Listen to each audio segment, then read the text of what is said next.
Your house is worth whatever it's worth, right? Whoever sells it. Wrong. I'm Charlie.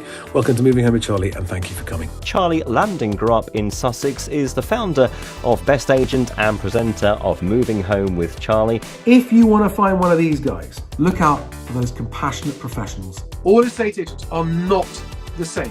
So Charlie, what would be your advice for people interested in buying new builds right now? Don't overpay.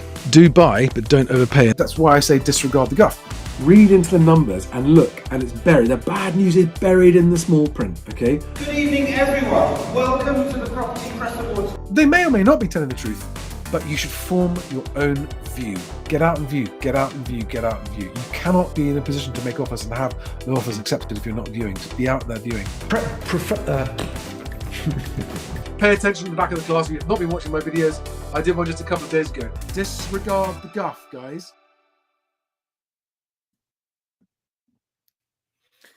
Good evening, everybody.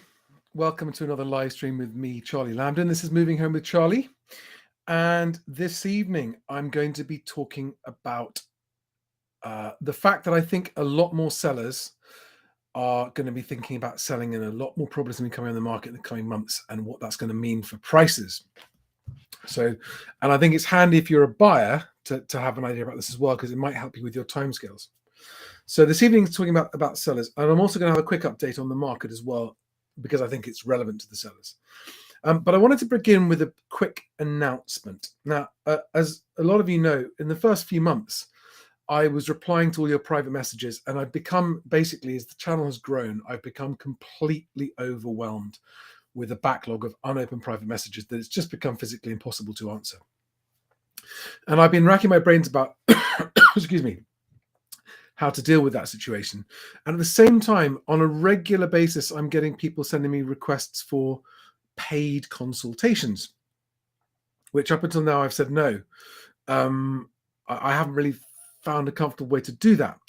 And some of you will know that I've talked about the potential of doing a Patreon, like a paid live stream option. And I did a poll. Some said yes, some said no. And I've been looking into it and thinking about it. And what I've come up with is it's going to be an experiment. So obviously, it's a different group for first-time buyers than it would be for sellers. And there are several different interest areas of the moving home section that I think would make sense to treat separately. But most of you watching this are either first-time buyers or wannabe first-time buyers. So I thought I'd start with a group, and I decided to price it. I won't bore you with the reasons why. If it works, if the experiment works, I'm going to price it at 25 quid a month, for which there will be member-only live streams, so live Q&A just for those members, for first-time buyers, where I can basically spend the whole live stream just answering the questions in detail.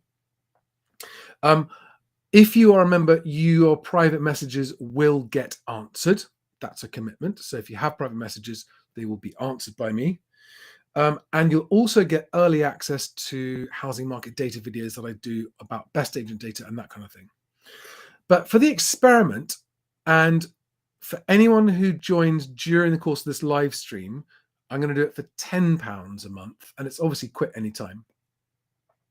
Just £10 a month, up to a maximum of 50 people. Now, I've got no idea if I'm going to get to the end of this video and there'll be 0 signed up, or whether it'll hit 50.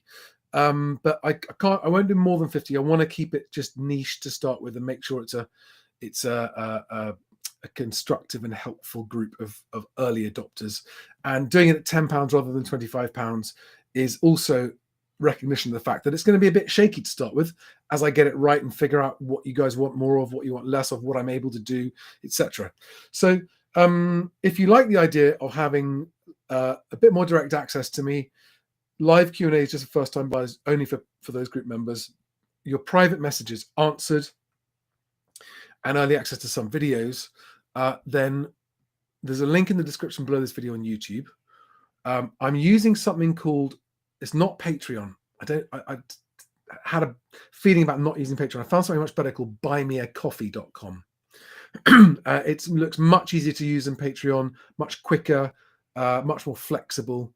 It allows people to just make one-off donations or one-off tips. And I've also, because I've had a lot of people actually contacting me and saying they want to do could they please pay me for my time? I'm doing an experiment on that where I've listed 10 1-hour slots that would be private one-to-one slots. They're also on the link, the buymeacoffee.com/MHWC, which is, well, if you're interested, go and have a look, and the details are there. Okay, the link is below. I've also put it on my link tree. Anyway, that's enough on that. Just an experiment, guys, because this channel has ended up taking a disproportionate amount of my time, for which I don't get. I get a little bit of money from YouTube, but nothing to write home about. But I want to help. And at the moment, I'm not helping anybody with the private messages, and I want to help those most in need of my help and most want my help. And we'll see how it goes. If it doesn't work, we'll bin it. But if it does work, we'll see how it goes. So on to this evening's video. And I'm going to start. I think most of you are probably going to be aware of a lot of this already. I'm just going to share a story on Bloomberg with you, and then one from The Guardian. So just this week, you will all be aware that Nationwide confirmed that year-on-year house prices have now fallen and are now year-on-year minus 1.1%. So they're in negative territory. And that's the first time that's happened, excluding the pandemic. There was a tiny one in the pandemic. It's the first time it's happened since 2012. And this is all relevant to what I want to talk about this evening, which is what I think house prices are going to do this particular year, so during 2023. So that those of you thinking of moving now, buying or selling or both, could get a bit more information about what your options might be. But when this news came out, I think there was a bit of a wake-up moment. You could almost hear the gong of realization when all of the people who only ever pay attention to year-on-year prices woke up and went, oh, hold on a second. Oh, they really are falling. House prices really are falling. And then we had The Guardian did the news about the fact, and this, I have to say, this surprised me. This was lower than I expected it to be. Okay. But in, which month is it? January or February? Whichever is the most recent month, January, for mortgage approvals. They were even lower than December. And people were expecting a January bounce. But look at this graph here, right? This is new mortgage approvals by month. And you can see there, January 2023, 39,000 compared to December's 40,000. I would have bet that January would have been higher than December. I really would have bet that. Guys, I'm sorry if you're still having internet, if it's still being a bit pixelated and crap. I've had my internet guys out. They said it's been fixed. We've upgraded the router and everything else. And it's either really fast or it just slows down completely. So apologies if there is interruptions in the line. I will eventually get this problem solved. I'm really sorry about it. There's nothing I can do other than press on with the live stream.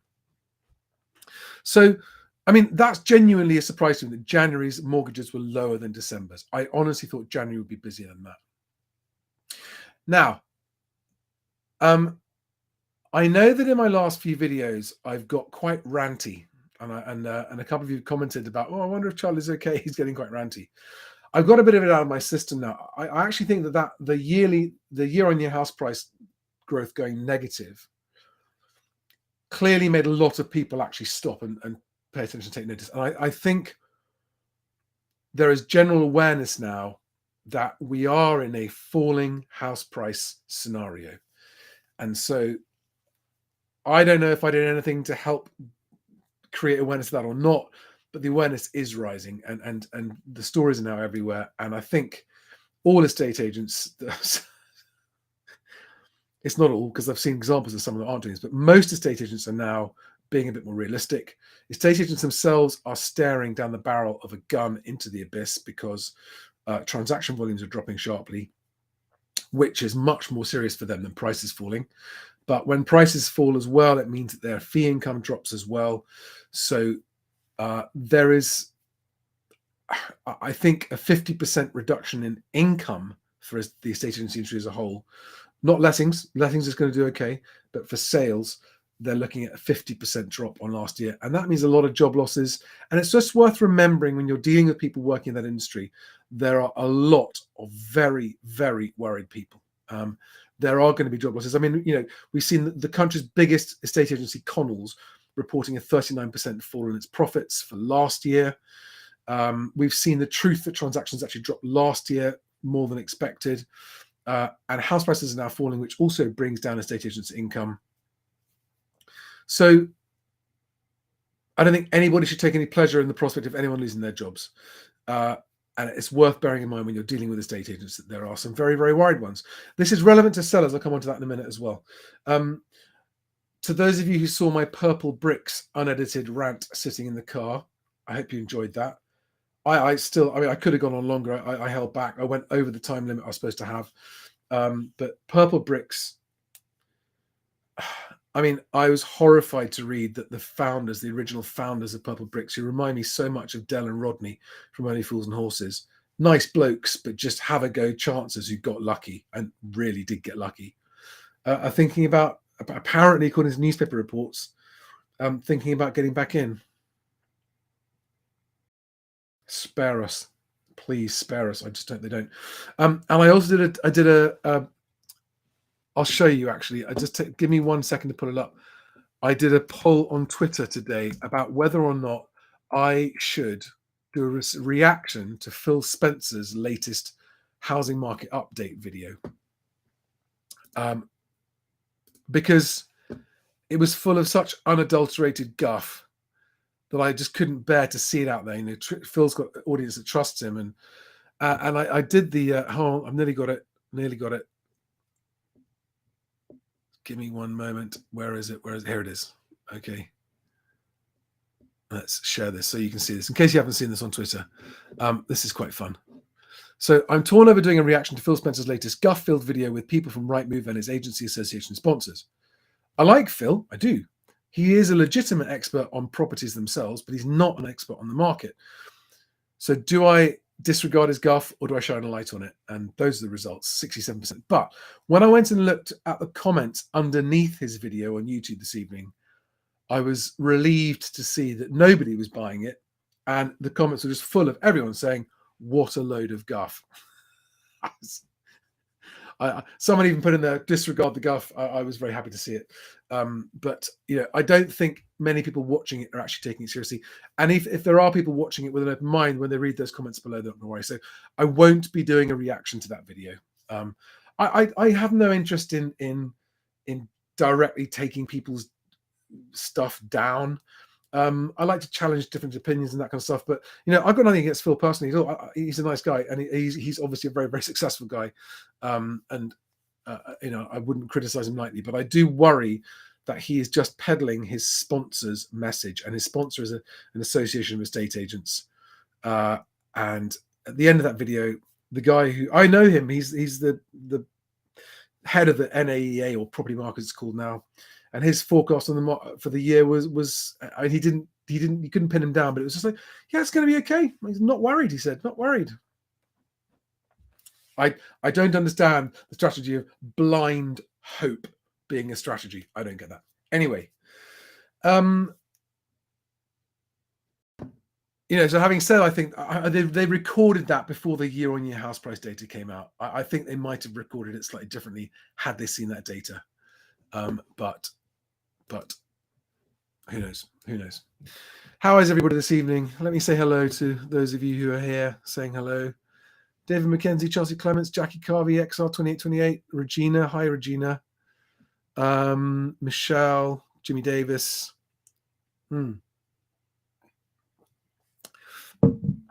So now, sellers. Yesterday, I was in the northwest of England with some estate agency clients of mine who've been clients for a very long time. And yes, I got from Devon to the northwest and back in a day. It was a long day.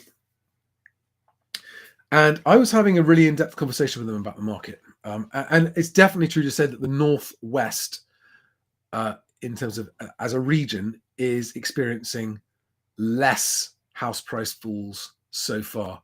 It's sort of behind the rest of the country. And they talked about a lot of Southerners moving up there and buying property. I didn't take any offense, but they said there was actually a problem. All the Southerners coming up here and buying the property is a problem. It's specifically not because of prices, he said, because they won't touch leasehold, and there are leasehold properties up there, and some of them are actually perfectly okay. But he was talking about that. Anyway, we got into the market and we're talking about it. And they told me that they do quite high volumes of business. And they said there are three kinds of sellers. And one of the kinds of sellers are the ones that they just say no to. They just turn them down and walk away. And those are the sellers that they say have got clearly unrealistic expectations of what their house is worth, like wildly over, like 20% over what there's a chance of selling it at. And they won't take those properties on. They just say, look, please, if you want to put your house on the market at that price, you'll need to go with another agent, and we'll see you in 6 months, because they're going to get locked in for 6 months with some other agent, overpriced, etc. And these are very successful. These are multi-award-winning agents. They've been winning awards for years. They're really forward-thinking. They're very high service levels, and so they don't need to take on business that won't sell. It just it's not in their interest. But they then said there is then a second category. Well, actually, let's go to the other extreme. The motivated sellers, the people who need to move, and they're less concerned about what price they get for the house than they are about actually moving, because their reasons for moving are not financial. They maybe need to move for upsizing, downsizing, relocating, whatever it is. And that's the second kind of seller, the really realistic ones who sell quickly. Within 4 weeks, they've sold it and off they go. Then there are the ones that are in the middle, who at the discussion point, when they're talking to their clients, they say to their clients, look, we don't think your property will fetch more than, let's say, 200,000. You're saying you want 220, 225,000. We could put it on at that price, but only if you agree that after 4 weeks, if it hasn't sold at that price, we will reduce the asking price. And then the sellers say, okay.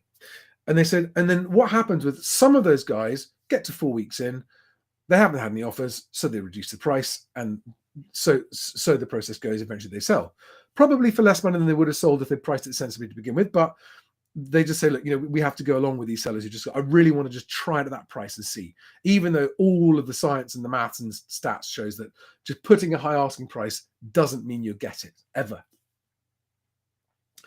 But they also said that there are some sellers who, having agreed in advance that if they don't get any offers within 4 weeks, they will lower the asking price. When it comes to it, those sellers refuse and go, no, we just don't want to. We don't want to lower it. And the agents say, we don't know why, because they acknowledged us telling them that the house wasn't worth this lower price. So sorry, the higher price they wanted. So the seller acknowledged to the agent that the agent was saying it's not worth that much. The seller then agreed that if they did go on at that higher price, they would reduce it after 4 weeks. And then the seller decides not to do that and keep it on the market.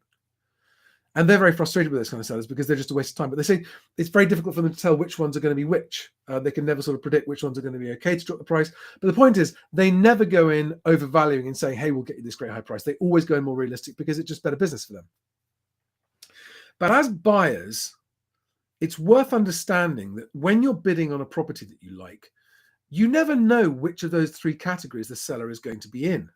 It's why one of the things that I say is always try and find out from the agent, what is the seller's motivation? What is their reason for selling? What is their reason for moving? Because, sometimes it'll just help you save a lot of wasted time if you know that they're just clinging onto high hopes for high price and they're not going to sell if it doesn't go lower. Because, I've had lots of you messaging me saying, we've put in an offer in, it's a really reasonable, fair offer, and they still won't lower it. And that's intensely frustrating. And there's nothing that I say that's going to change what those sellers are doing. There's no guidance or suggestions or advice that I can give that will solve the problem of a seller who's dug their heels in on value and thinks that if they just wait, then they'll get it. And there are a lot like that. And these agents were, they were not very complimentary about those sellers. So I think it is worth repeating the fact that whether you're looking at a group of sellers or a group of buyers or a group of agents, you've got the really sensible ones the ones in the middle who are a bit tougher to deal with, and the really silly ones who've just got silly ideas. There are buyers with silly ideas. They just, they haven't. It's almost like the people that look at the house price data and go, no, I don't take it.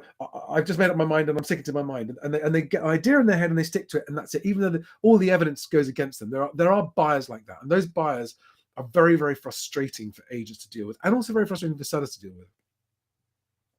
And I'm being very careful. Just because you put in a low offer does not make you one of those silly buyers, because there are some properties, if there's no offer whatsoever, then any offer is an offer, and it's the only offer, right? So, but you still you get the silly buyers I'm talking about, the ones who actually sort of don't really know what they want, and they change their mind a lot, and then they make an offer, and then they make and you can tell as an agent they don't really know what they're doing or what they want. They think they want a home, but they haven't figured out what it is yet. So whether you're a buyer or a seller, just remember that on the other side of your transaction, all you can do is hope that you get one of the reasonable people. Reasonable people this is one of the things that makes estate agency such a nightmare job. You have reasonable people and you have unreasonable people, and estate agencies that take on, whether they're paying commission to their listers to get properties on their books at any price, and those listers get paid whether the property sells or not, they're the ones that end up with the really silly sellers. And it's a nightmare for the staff and the officers that then got the job of selling that property. It just goes on and on. Whichever way you come at it, there are always different reasons why scenarios can be good or bad, and it's a nightmare. And this is why good estate agents are worth their weight in gold. And if you are a seller watching this, I'm now going to talk about the fact that I think there are an increasing number of sellers who are going, oh shit, the house market's falling. We didn't think it was. We persuaded ourselves it wasn't falling, but actually it is falling. We need to sell. In fact, I've had a couple of friends of friends been contacting me about it, and they haven't been listening. And it's a little bit too late. I've been saying since last autumn, if you need to sell, do not hurry, do not wait, hurry up, do it now. It's like try and sell before Christmas. If you just do not wait. And lots of sellers ignored that. Oh, we're going to wait for the January bounce. Well, look at that graph of mortgages. There was no January bounce. And now they're saying wait for the spring bounce. There's not going to be a spring bounce other than in the number of properties coming into the market. Okay. A lot of sellers make assumptions that their property will sell because someone sold it to them, so why wouldn't it sell again? And that it will sell quite quickly, and that it will sell for a price in their head that they think is realistic. But again, even with the people that I know that I've been talking to selling, the prices in their heads are utter fantasy in this market. And they thought they were being realistic. I'm talking about 30% fantasy. I'm talking about they're just thinking about going to market now, and the numbers they're putting on that they think is reasonable is easily 30% higher than what they would actually get if they went to market now. But who's got the heart to deliver that message? And that's why on these videos, because I'm not talking to anyone personally, I can just give you the truth, right? Supply is up in most places, not in all, but in most places, there are lots and lots and lots more properties on the market. Demand is down. It's just, the evidence is everywhere. The demand is down. I've linked to those stories below the video, I think. I'll double check. We do have a standoff. There is a kind of stalemate. And I think the next few months, so as we go into March and then April, May, June, I think I was talking to Alex about this housing stig the other day, and we reckon that July is when panic will actually set in. Hence my title of this video, Panic First, before everyone else panics. Because I think that if you're watching this channel is basically dealing with what's happening now and what's happening at the coalface of the estate agency. And this is why people think I'm making predictions on I'm not. I'm telling you what I can see happening now. It just doesn't get reported for 3 to 6 months. Okay. it's never been a prediction as far as I'm concerned. It's always been an almost mathematical certainty what I've been saying is going to happen, and it continues to be the case. Now, just how fast prices are going to fall this year is a tricky thing. I mean, the one thing I'm going to say is this: they're going to fall further and faster than anyone expected. Okay, based on what I'm seeing happening today. One of the things that those guys I was with yesterday, the agents that I was with yesterday, said, and it's quite clear that they have not yet seen in the Northwest the drop-off of transactions that there is further south. That was quite clear. They're still quite busy. I mean, not as busy as they'd like, and they said it, they can feel it getting tougher, but they went on to say that in the next 3 months, they can see a lot more property coming on the market based on the inquiries they're getting from sellers that they're talking to. There's a lot more coming on the market. Now, that was confirmation of what I already expected. That was confirmation from the coalface that that's what's happening. Sellers often start talking to agents many weeks or even a couple of months before they decide to come to the market, because it's a big life decision. You don't just wake up one morning and decide to sell your house. You think about it for months before you do it. And they're talking to people about it. So that's in the Northwest as well, where the market has definitely been slower to fall. If you go and look at the regional breakdown of nationwide house prices, which you can find, just Google it, Nationwide House Price Index, go to their press release. They break it all down by region. You can see which prices, which areas are falling faster. So what does it mean? Because the three kinds of sellers, you've got the ones who go, well, if I'm not dropping my price, that's it, I'm not dropping my price. Okay, well, they may as well not be on the market. All they're doing is artificially keeping asking prices on average high, right? Those sellers who are just being utterly stubborn with no rationale or reasoning whatsoever as to why they want such a high price for the house and are refusing to drop their price are creating this false market where the average house prices are not reflecting average transaction prices. Now, I did get a message from someone who said that they're in a position where they bought a house in 2016 or 17. They didn't say, but I'm assuming it must have been a new build. Either that or they massively overpaid, because they've tried to sell it twice since then, and both times have not been able to get an offer as high as what they paid in 2016. And what they said was that the reason that they're not dropping their price is because they just want to be able to get the money back, the stamp duty that they paid. Now, I don't know what their circumstances are. I don't know what their reasons for moving are. But in that seller's mind, and I'm sharing this with you because I think it's interesting logic, that in that seller's mind, he couldn't afford to sell the property for less than he paid it, plus the stamp duty that he paid. And in his mind, that's not unreasonable. And I haven't had a conversation with this person other than a couple of messages. And it's a mindset issue that you've got sellers out there who are pinning themselves to what they paid 5 years ago, 6 years ago, as their hard base of what they won't go below. But it doesn't matter what prices were last year or 3 years ago or 5 years ago or 10 years ago. It is irrelevant. And a lot of talk about, we're going to go back to 2016 prices or 2015 prices or 2013 prices. I don't really understand that conversation, because it's of no consequence what date in the past house prices are going to drop to. I mean, it's kind of interesting, I suppose, but it's of no consequence. But in this person's mind, he is utterly justified in his rationale of holding out for the price that means he gets his money that he paid for the property plus stamp duty back. And below that, he won't go. And what's curious is I don't know what his reasons for moving are, because if he needs to move, then that attitude is a real problem, because he won't be able to move. And he'll look back and go, actually, if it's the case that he needs to move, and I don't know, right? He'll look back and go, I would rather have actually taken a small hit and being able to move and get on with my life. Because if you need to move and you can't, how can you get on with your life? Your life is just slipping away from you.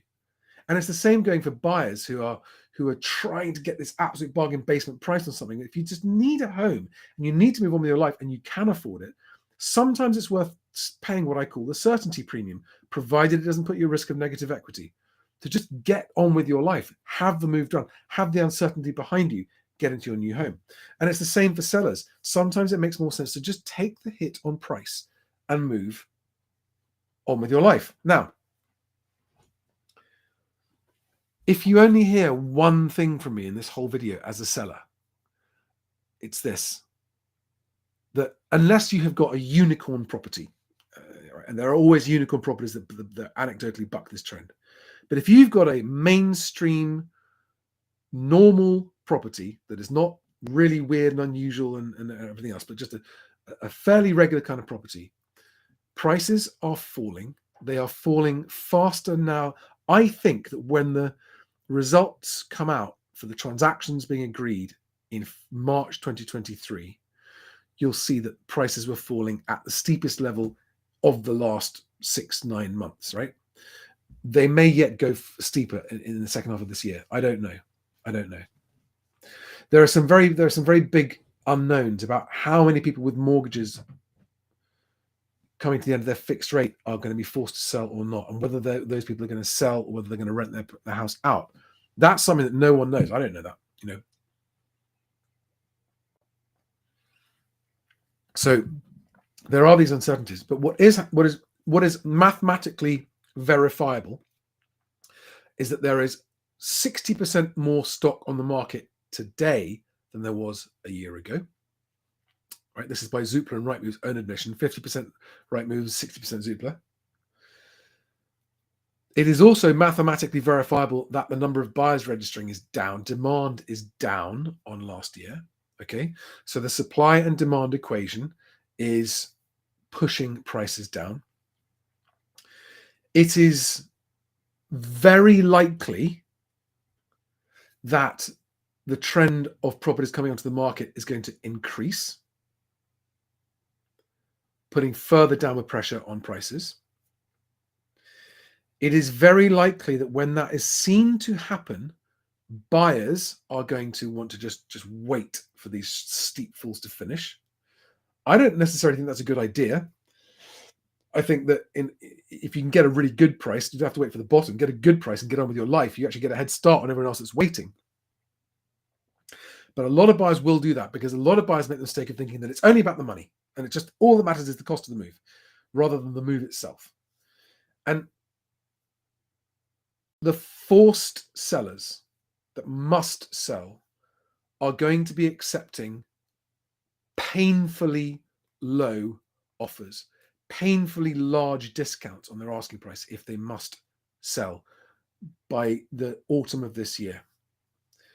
And if you are in a position where you think you might need to, even if you think you might have to sell this year, I cannot stress it strongly enough that you should get moving as fast as you can.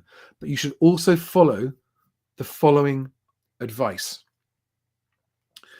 Talk to as many agents as you can until you find someone that really makes you feel like they understand the market, they understand, so that there's no guff, right? If you detect guff, just move on and go to the next agent and talk to the next agent. Because you want someone who will actually get it done for you, not someone who says that they can do it and then misses the market, because that's already happened.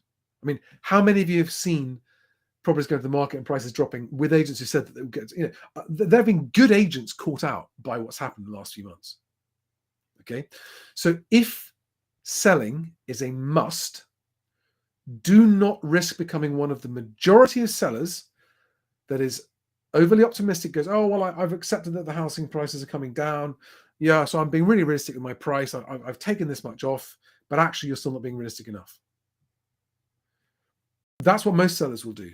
And only the really smart ones will understand that the single most important decision of your life when it comes to moving house in this market is which agent that you choose. And it's one that really knows what they're doing, that really understands the local market, and preferably if it's one that's been through previous downturns in that market, that's what you really want to look for. Not always, not necessarily. I mean, there are younger guys and girls out there who haven't been through a previous downturn, but are being completely honest about just how tough the market is. Those are the ones you want. And I would be looking for an agent who said, in this market, selling anything is difficult. It's going to be harder work. It's going to take longer. It's going to be a greater risk. You're going to have to price it very, very realistically, and you're going to have to pay me a proper fee. And I'm telling you now that any agent that gets your property sold quickly in this market is worth 2% all day long. They may not ask it. If you find that great agent and they only ask for 1.5%, great. They only ask for 1%, then great. That's fine. But what I'm saying is, when you find the agent that you go, this is someone I trust to actually get this done, and they say, this is my fee, say, that's fine. You pay their fee. You don't go, well, so-and-so is cheaper, because then why didn't you go with so-and-so then? Right? So-and-so is cheaper because they're not as good and they're not going to get you sold. That's why they're cheaper. Good agents are never cheap. There are some exceptions to that. There are some agents who are very good and still undervalue what they do and don't charge enough.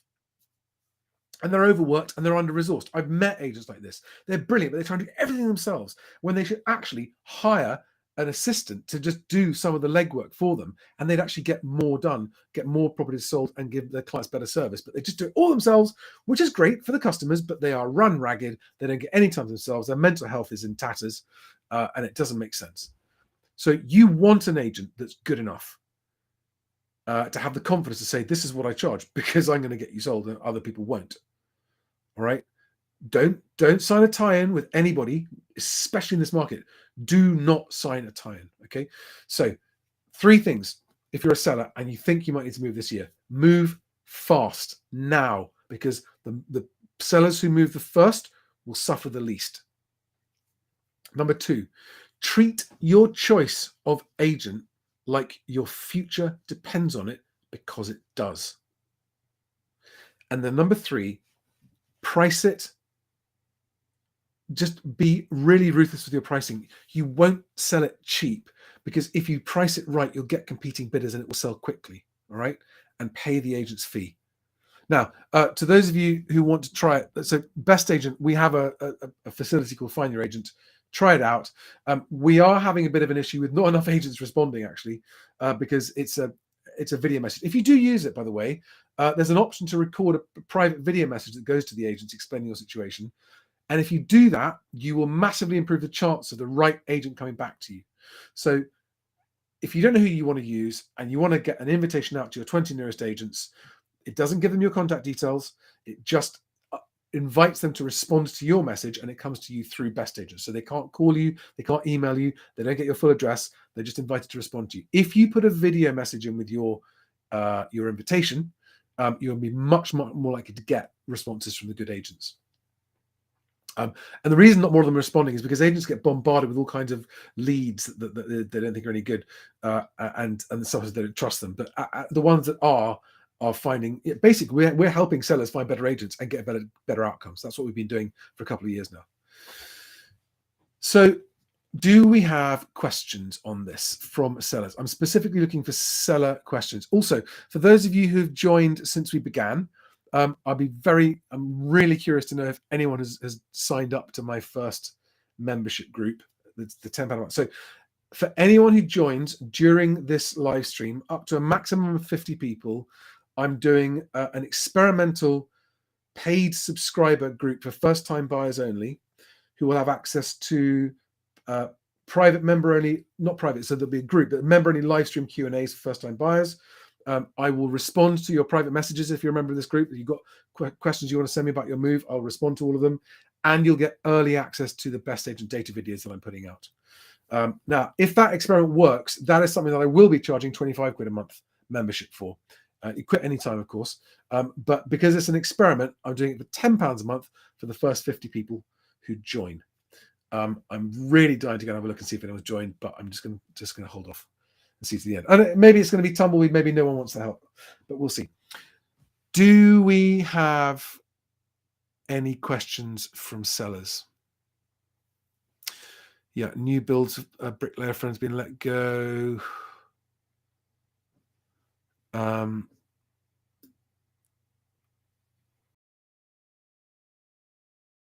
One moment for me while I just try and find some.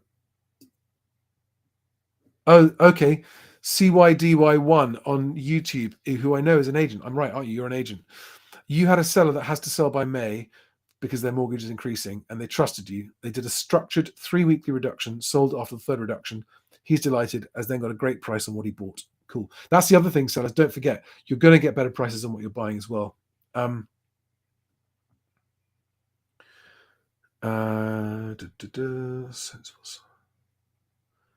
Yeah, sensible sellers and smart agents will be fine. Yeah, you're right. Do we have, sorry, just scrolling all of these questions, guys? Questions. Let me get to the bottom and have a look, see if there's any down there. Paul Bullock says, when will the Northwest catch up in terms of pricing? I don't know, Paul. I don't know. That's impossible. That would be just plucking it out of the air and making a prediction based on no data. And I can understand why you're asking that. You know, it's possible that the Northwest won't see the same price falls as the South as well, for obvious reasons. So, I mean, it could. I mean, this all moves so slowly. It's, guys, remember. It's worth remembering, right? In a price crash, prices are reducing at an average of about 1.2% a month. So in previous crashes, it's not. If you're a first-time buyer thinking that prices are just going to go splat 20, 30, 35% in the next couple of months, that's not going to happen. That never happens. What happens is you get a steep slide of maybe 15% a year. I think the sharpest 1 year drop, sharpest year-on-year drop in the 2008 downturn was 15%, 16%. Okay, which is less than 1.5% a month. So prices, even in a crash, prices are falling at about 1.5% a month at the max. Okay, there is no short-term sudden crash. I've never said there would be either. Some people think that's what I've said. No, I'm saying that house prices will go, but it's a slow motion thing. It's going to take a couple of years. You know, we are already 10% off the highs. In nominal terms, someone just asked about explaining the difference between nominal and real, which I will do. But Bloomberg article saying that officially we're 11% off in real terms as well. Okay, how much? Okay, I've got lots of questions here. How much will prices fall this year? Okay. So my price drop prediction of 35% over 3 years, starting last May, finishing in summer 2025, okay, is a ballpark figure. It is not a figure I have precisely calculated. It's also subject to regional variation. So what I'm about to say is the same. It is a ballpark figure. It is subject to regional variations. And all I can do is give you that national guidance, and then you got to make up your local, what you think is happening at a local level yourself. So this year, I think that when the reporting comes out, we will see that actual house prices have already fallen 10% in nominal terms, 20% in real terms, which means adjusted for inflation. And I think that that's happened in the last 9 months. I think the next 9 months, it will fall faster than that. So that at the coalface, in other words, it won't be reported. So even if I am correct about what I'm about to predict, we won't know for 6 months after. So we won't know if I was right about price falls in 2023 until halfway through 2024. But on the time frame that I deal in, which is what's happening today at the coalface with people buying and selling, actual agreeing deals today, we're off 10, 12% from the highs already. I think we will see another 15% off those highs this year, which would make it the steepest 1 year in 12-month terms crash this year. So that would mean that this year could potentially see 15 to 20%, which is much worse than anyone else is predicting. I know that. But I think that's happening. Now, what are the scenarios where that might not change? By the way, guys, the problems that I've been live streaming from here for 6 months with very, very few issues like I'm having tonight. It is my very shaky internet connection. It's nothing to do with the web camera or the computer. It is to do with the internet connection, because the text scrolling across the bottom of the screen is not being streamed. That's coming from inside the streaming software, so it doesn't even have to be streamed, if that makes sense. I'm sorry, I can only apologize about the internet problems. Now, someone just asked about the difference between nominal and real prices, and I will give you, where is it? I will give you, I'll give my answer, right? I can't find the question, but whoever asked that question, the answer is this. Nominal means the sticker price. So it means without taking inflation into account. Okay. So if a house that sold a year ago for £250,000 comes down 10% in nominal terms, it means it's fallen 250 minus 10% is 225,000, right? So that would be a 10% nominal fall. And that's what most people think in. They think in terms of nominal price falls. But in real terms, which you actually have to think about, because house prices go up in real terms, right? So they also have to come down in real terms. In real terms, because inflation has been running over 10% during that period, it means that the value of the house, which is separate from the price, right? The value of the house has actually reduced a further 10% because of the effect of inflation on currency. Okay, so in nominal terms means what was the sticker price last time, what's the sticker price this time, what's the difference in the sticker price? That's nominal, the actual numbers on the transactions.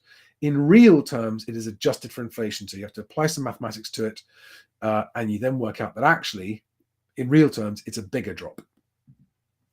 But you can't put a sticker price on the real terms drop, okay? It's quite complicated, but this is why I talk in nominal terms, because that's what everybody thinks in, okay? Now, if I'm right about 35% nominal drops, it means it'll be 50% in real terms. But although 50% house price falls sound impossible, when you've got inflation raging at 10% a year, it happens whether you like it or not. Like, even if house prices didn't change, if the prices didn't change, but inflation was 10% a year, you'd still have 20% fall in house prices, in house values, over those 2 years. Does that make sense? It's funky. I'm sure there are videos. Go look it up. They'll explain it much better than that. Oh, it's Mad Mountain Man. It was you that asked that question. Come on, my mouse isn't. Do we have any? Okay, Brendan Simmons. So I get a lot of people asking me. So Brendan, you're obviously selling, and you've gone with Cubitt and West. So I can't answer a question about any brand on here, because it makes no difference what brand you've chosen. It makes a difference the caliber of the individuals in the office you're dealing with, and they might be very good and they might not. I know lots of brands where two neighboring offices of the same brand are completely different estate agents. They operate under the same brand, they're part of a corporate chain, they have the same policies, but one has got an outstandingly professional human with high levels of integrity working in it, and the other one hasn't. Okay? That's why Best Agent completely ignores all corporate marketing and only invites the 20 local human estate agents, ignoring their brands, to contact you, so that you can make a choice based on the people who are pitching themselves to you. Okay, so Brendan, I can't answer your question because brands are meaningless. I mean, the only thing I'll say is this, right? Generally speaking, when you come across a brand where there's quite high pressure selling, they've got lots of corporate guff marketing, like brochures, bump and stuff, and the listers are getting their, by the way, always ask. So if you get someone coming around to value your house and to try and get you to go on with them, always ask the question, do you get a commission for listing my property? And if the answer is yes, do not list with that agent. And remember, do not sign a long-term solidity contract either. Empty space. asks a question. I sold a flat in 2015 and I've rented since. If the opportunity arises to buy, would I be treated as a first-time buyer? If not, how would my previous ownership affect the process of me buying? I assume, well, I mean, the sellers, that depends whether or not you need a mortgage. If you are talking about from the mortgage point of view, I believe that the answer would be yes. If you haven't had a mortgage for a while and you're now buying a property without selling, you don't have an existing mortgage and you've been renting, I believe you. But talk to the mortgage brokers, right? Talk to the mortgage brokers. I don't know how much of a difference it will make in the process of purchasing anyway, but talk to the mortgage brokers.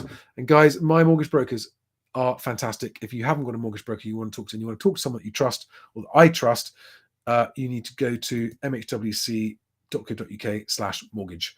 The link is also below, and they'll give you a call back within a day or two and you'll see what I mean. They're fantastic. I've had nothing but good feedback about those guys. Right, next question. Crikey, another 50 minutes. We're nearly heading for an hour again already.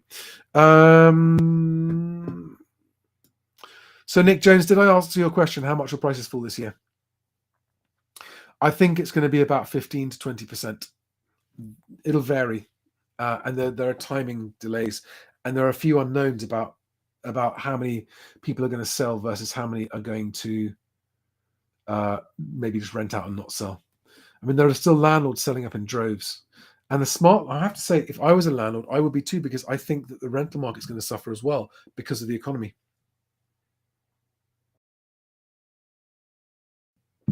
Gareth York asks, you've said that the coming crash will be bad for buyers and sellers alike. Are there any groups that might come off better from the crash? Brackets, cash-rich first-time buyers that can afford to wait for the bottom.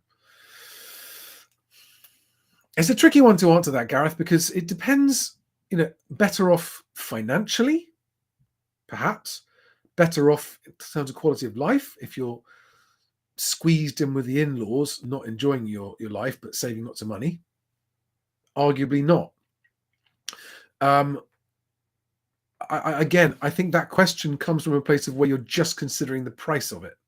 Now, of course, prices are important because it affects what you can afford, and I get that. But it should not be your driving factor. Yes, affordability determines what you can and can't buy. But when you get into the realms of stuff that you can buy, you shouldn't be only thinking about the money. It's the move, not the money. When you're talking about having a home, it's the move, not the money. Darren from Suffolk asks, what did I think of the two builders' earnings this week, Persimmon and Taylor Wimpey? I didn't read the details. I saw that they came out going, basically, it's horrific. I mean, it's as I expected. As I expected. Is what I think. I don't know exactly how bad they said. I mean, I think, didn't Taylor Wimpey say that they're expecting it? I mean, they're mothballing building sites and stuff. It's really bad. So Emma Anderson, when I say 35%, I'm saying nominal. And real will be a bigger drop than that. Yeah, this is the other problem. I mean, Eddie Ward makes the point that it is bad for the economy if house prices crash, because our GDP is comprised 20% of housing and associated things. So, when the housing market falls, it tends to pull the economy down with it. So it happened in the 90s. Any more questions?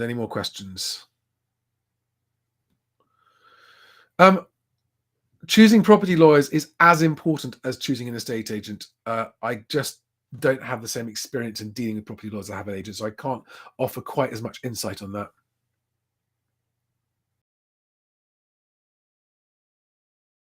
Oh, wow. Brendan, you sneaky boy. You actually work for Cubitt and West. Well, I hope you think my answer was fair. Do you think my answer was fair?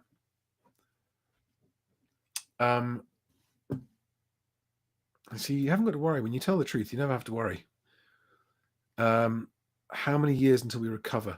No, 22. So again, what do you mean by recover? But 2025, I think, is when we'll hit the bottom. Then there might be a bit of a bounce, or might flatline for a bit. But it's because I think the other thing that's going to happen in 2025 is that our birth rate will not be keeping up with the death rate of native-born people.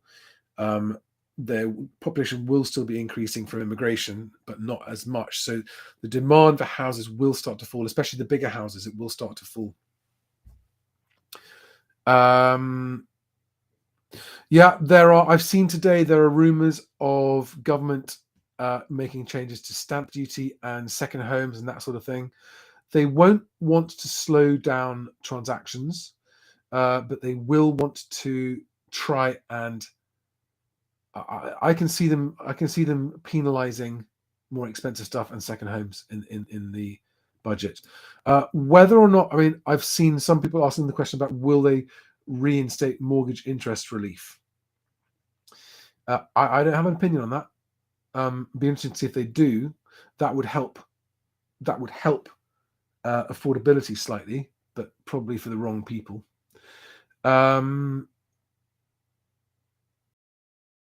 Just looking for more questions here.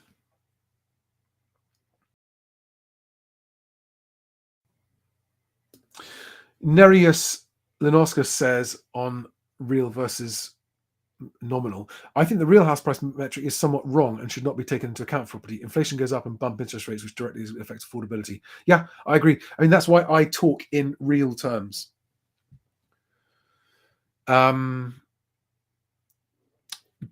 Jimmy, no, I'm afraid I don't have any strong regional views. I've heard people saying that they think London's going to come off worst. I don't necessarily agree with that. I mean, flats haven't fared as badly as houses in London because you've got three dimensions to the property market. You've got location or region. You've got property type, i.e. flat or house, semi-detached or detached house. Each of them has their own market. And then you've got price band. Okay, so you've got location, type, and price range. So you've got three different dimensions of property market in any location, and that's, London is of course such a densely populated one, and it's got all three of those property types in it. And then you've got, of course, the external factor of the local economy. I'm basically pretty bearish on the UK at the moment as a whole. The UK economy, the UK housing market. If I had any strongly held views about regional variations, I would just think the north may not come down as far as the south is the only opinion I feel confident enough to share. And that is an opinion. That's not based on data. That's just based on gut feel. The north will not fall as far as the south, I don't think, generally speaking.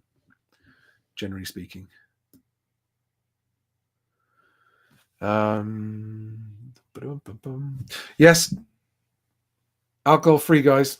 Beck's Blue, alcohol free. Yeah, rent is falling in London in places. I'm hearing that.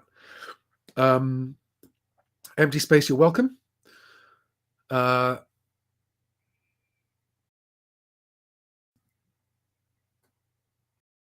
wow, 9 people have bought me a coffee already. Cool, thank you, MTT. The 1989 crash did crucify London. Lugo 99. Yes, you're right. Yeah, I do think everywhere will drop, including the north. I don't think the north will drop as far as the south. That's basically what I'm saying. But again, the timings are going to be different as well. Well, Brendan, that coming from an estate agent, I'm very, very pleased to hear that. He says, I think your answer was certainly fair, and I found your content to be helpful. I appreciate what you're doing. That's very nice to hear. Not many agents are giving me a pat on the back at the moment. Most of them are telling me to shut up and do one. All right, guys, we're approaching an hour. I'm going to wrap it up. I hope that's been good. I hope that's been helpful. If any of you have signed up for the my experimental first-time buyers group, I look forward to seeing you. I will get in touch with you through the platform, the Buy Me a Coffee platform, and let you know what the plan is when I see how we're going. If there aren't very many people there, I might just leave it for a couple of hours this evening for people who are watching this video. So if you're still watching this video tonight on March the, you can probably tell I'm really quite tired, not being on my usual sparkling form tonight. I'll leave it when I have a look. I'll leave it up and running for the rest of the evening, because it'd be nice to get to that 50 and have a decent group. But if there's not much demand for it, there's not much demand for it. So, but I might need to give it a little bit of time. Oh, King of Death. That is one good question. Okay, I will quickly answer this question. How to avoid a estate agent fee when leaving one agent and going to another agent. If you signed a sole agency contract with the first agent and it said that you can't go to another agent for 12 weeks, then you can't go to another agent for 12 weeks. You have to wait until the 12 weeks is up before you sell your property. Otherwise, they can and will pursue you for the fee, which is why I say don't sign the long sole agency agreements. There's no Monk's Whiskers.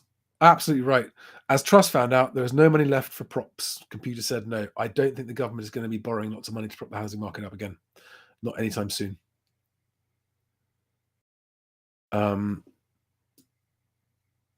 Joe Brown, thank you very much. Monkey Tennis. Oh God, I haven't even mentioned my merch. There is merch out, guys. I think on YouTube you can see it just underneath. And there will be a link to it on my link tree as well. I'm struggling to keep up on all fronts. Yes, we have t-shirts, mugs, bags, hoodies, and sweatshirts. Okay. For those of you who want to disregard the Guff merch, it is now there below the video on YouTube. Guys, you can tell I need to stop. Thanks a lot. Have a great night. I'll see you on the next one. Thank you, guys. Thank you, everyone, for coming. Bye-bye. Yeah, get a Guff mug, Joe. Get a Guff mug. Bye, guys.